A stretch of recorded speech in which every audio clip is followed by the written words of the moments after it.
அண்மை செய்தியை பார்த்து வருகிறோம். சென்னையில் விநாயகர் சிலைகள் நேற்று கடற்கரைகளில் கரைக்கப்பட்ட நிலையில் டன் கழிவுகளில் குப்பைகள் அகற்றப்பட்டு வருகின்றன. இது தொடர்பான விவரங்களுடன் செய்தியாளர் தமிழரசி இணைந்திருக்கிறார். தமிழரசி, விவரங்களை பதிவு செய்யலாம்.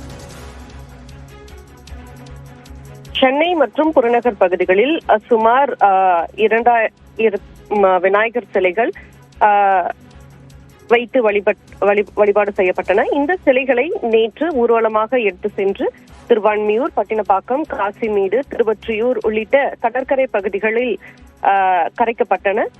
இதைத் தொடர்ந்து அதாவது விநாயகர் சிலைகள் ஊர்வலமாக கொண்டு வரப்பட்டு ராட்சச கிரேன்கள் மூலம் கரைக்கப்பட்டன. இந்த நிலையில் விநாயகர் சிலைகள் கரைக்கப்பட்ட போது கொண்டு வரப்பட்ட மாலை, பூஜை பொருட்கள், மரக்கட்டைகள், வாழை இலைகள், கயிறு, தண்ணீர் பாட்டில்கள் உள்ளிட்ட பொருட்களை அகற்றக்கூடிய பணியில் மாநகராட்சி ஊழியர்கள் நேற்று முதல் ஈடுபட்டனர். இந்த நிலையில் 77 மெட்ரிக் டன் குப்பைகள் கழிவுகள் அகற்றப்பட்டிருக்கின்றன.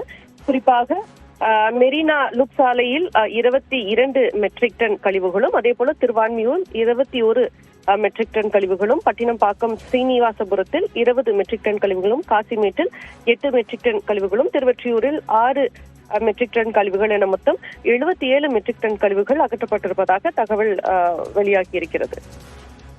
விவரங்களுக்கு நன்றி தமிழரசி.